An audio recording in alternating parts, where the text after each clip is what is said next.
जिला चिंतन बैठक में शिक्षा गुणवत्ता, तकनीकी सशक्तिकरण व विकास योजनाओं पर मंथन। विद्या भारती संस्थान की जिला स्तरीय चिंतन बैठक मंदारेश्वर स्थित विद्या निकेतन उच्च माध्यमिक विद्यालय में गरिमामय वातावरण में संपन्न हुई। बैठक में राजस्थान क्षेत्र संगठन मंत्री गोविंद कुमार, चित्तौड़ प्रांत सचिव मानिंग पटेल, जनजाति मंत्री डॉक्टर राकेश डामोर तथा बांसवाड़ा जिला उपाध्यक्ष अरुणा डिंडोर की विशेष उपस्थिति रही। जिले के 19 विद्यालयों के पदाधिकारियों व प्रधानाचार्यों ने सहभागिता कर शैक्षणिक एवं संगठनात्मक विषयों पर चिंतन किया। प्रथम सत्र में विद्यालयों ने सत्र 2025 से 2026 तक की छात्र संख्या, संस्कार केंद्र गतिविधियां, कौशल विकास, प्रशिक्षण व प्रबंधन से जुड़े प्रतिवेदन प्रस्तुत किए। उपलब्धियों, चुनौतियों और भावी योजनाओं पर सारगर्भित चर्चा हुई। गोविंद कुमार ने विद्यालयों को राष्ट्र निर्माण का केंद्र बताते हुए दीर्घकालीन योजना, तकनीकी सशक्तिकरण, डिजिटल संसाधन विस्तार और गुणवत्ता सुधार पर बल दिया। द्वितीय सत्र में मानिंग पटेल ने परिणामोन्मुख चिंतन, अनुशासन, समाज संवाद, आर्थिक आत्मनिर्भरता और छात्र वृद्धि पर जोर दिया। तृतीय सत्र की अध्यक्षता जिला उपाध्यक्ष सूरज पाटीदार ने की तथा संचालन जिला सचिव ललित दवे ने किया। अतिथियों का स्वागत नटवर लाल पंचाल, शंकरलाल त्रिवेदी एवं दिनेश त्रिवेदी ने किया। बैठक का समापन विद्यालयों के सर्वांगीण विकास के सामूहिक संकल्प के साथ हुआ। विद्या भारती संस्थान राजस्थान के क्षेत्रीय संगठन मंत्री गोविंद जी भाई साहब से। गोविंद जी भाई साहब, आपका प्रवास कुशल बांसवाड़ा रहा। तो बांसवाड़ा में आज जिले भर के आचार्य और प्रबंध समिति की बैठक ली। क्या उद्देश्य था, क्या आपने क्या संदेश देना चाहते हैं?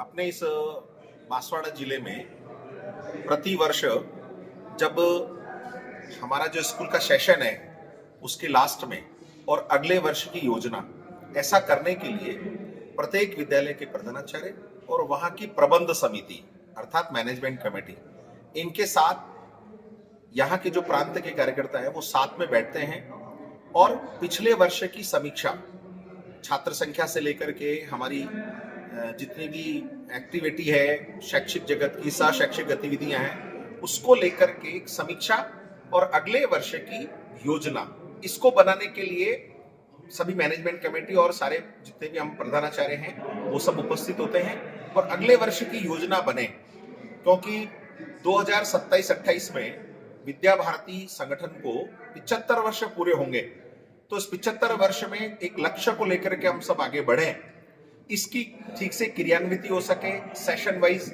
हम कैसे अपने विद्यालय को आगे बढ़ा सकते हैं, ऐसा एक समग्र विचार सबका हो।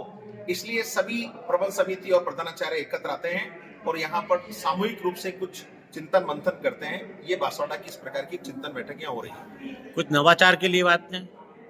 आज तकनीकी का जमाना है, आपको समय के अनुसार चलना होगा, जो आज समय की आवश्यकता है उसको पूर्ण करना होगा। तो हम चाहते हैं कि इस तकनीकी युग में बच्चा भी इस तकनीकी से जुड़े, अर्थात उसको कंप्यूटर, लैब के उपयोग, स्मार्ट बोर्ड, आज एआई का भी समय चल रहा है, उसका भी संज्ञान, ये सब चीजें समय के साथ चले तो ये सब आज कह सकते हैं हम नई चीजें हैं जो विद्यालय में जुड़नी है। तो उसके लिए भी बराबर चिंतन मंथन कि हम वर्ष कैसे इस तकनीकी युग में साथ चल सके। और हमारे जो 5 आधारभूत विषय हैं, शिशु वाटिका हमारा एक वैशिष्ट्य है, इन चीजों को साथ में रखते हुए हमारा जो लक्ष्य है कि आने वाली पीढ़ी शारीरिक, मानसिक, बौद्धिक, प्राणिक और आध्यात्मिक दृष्टि से परिपक्व बने, उस बात को ध्यान में रखते हुए आज के समय के अनुसार हमें जो भी इसमें परिवर्तन की बात है वो सब करते हुए हम आज के युगानुकूल अपने काम को बढ़ाएंगे, अपने विद्यालयों को उसके अनुसार बढ़ाएंगे।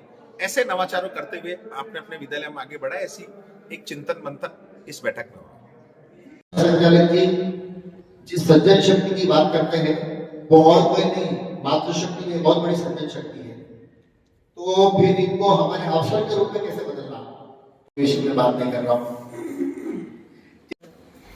अनेक शैक्षणिक गुणवत्ता के भी काम होते हैं अब जैसा बाकी दोनों का उदाहरण था, उस विद्यालय ने संगीत के क्षेत्र में बहुत बड़ा काम किया। मुझे लगता है कि सामान्य एक आध 2 विद्यालय होगा जिसने एक ही वर्ष में 8 महीनों में इतनी बड़ी संगीत की टीम खड़ी कर दी होगी, 50 बच्चे गाने बजाने वाले होंगे। लेकिन हम इसका प्रचार प्रसार नहीं कर पाते हैं, समाज को दिखा नहीं पाते, ये हमारी कमजोरी है। इस 4 दीवारी में तो खूब चर्चा कर लेते हैं, लेकिन हमने जो किया है वो समाज को दिखाना। ये शतक है, क्या हम हमारे विद्यालय की 100 संख्या बढ़ा सकते हैं क्या, प्राथमिक माध्यमिक दोनों मिलाकर? उसको क्लासरूम में कौन ले जाएगा? तो अनेक लोग ये भी बोलते हैं, अनेक शिक्षा नीतियां बनी है और सब फैलती हुई है, आप भी बताओ कैसा लागू होती है, उसको देखते हैं। इसलिए बड़ा चुनौती बड़ा काम है।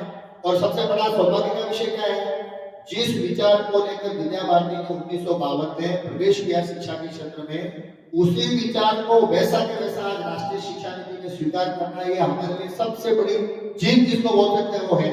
ये काम करने वाली टीम है, वो आचार्य है। कुछ वर्षों से पुनः हम इस काम, कोविड का काल था, उसके बाद भी उनको 4-5 वर्ष हो गए इस काम को करते करते, तो फिर से वो पुरानी स्थिति, कोविड के पहले वाली स्थिति हम सबके सामने आए, ऐसा एक वैसा आग्रह है। यह जो समय था आज का अत्यंत व्यस्त समय है, शादी है, विवाहिक कार्यक्रम है, धार्मिक कार्यक्रम है, होली का त्योहार है, जन्मोत्सव है, इस बीच हम सब यहाँ पर पधारे और पूरा समय निष्काम भाव से शिक्षा के क्षेत्र में लगे हुए हैं। भाई साहब ने आग्रह किए हैं, निश्चित रूप से हर एक की तड़प है कि हम आगे बढ़े और बढ़ाएं।